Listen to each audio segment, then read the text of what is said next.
Look at this. We are asked to solve this. What is this?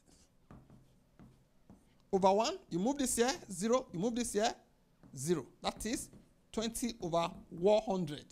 This cancel this 1, 5.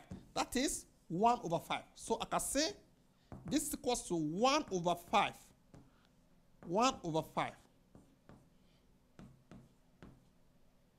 Okay?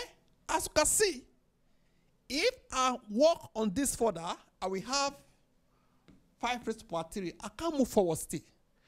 Instead of going straight like this, I will change the base. You will sit on something else. You will sit on the same thing. Okay? You are no longer meant to sit on top of this.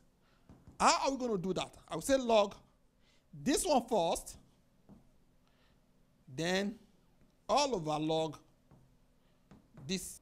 But what is that thing we can use as the base? 1? No.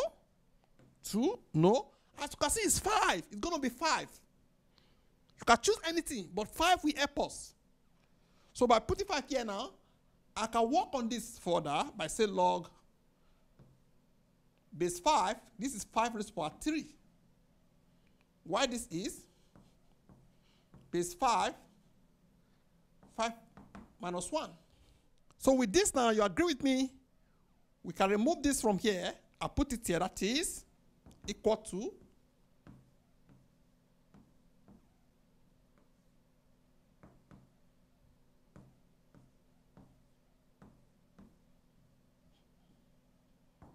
this divided by this will give you minus 3. Okay? So this is the answer.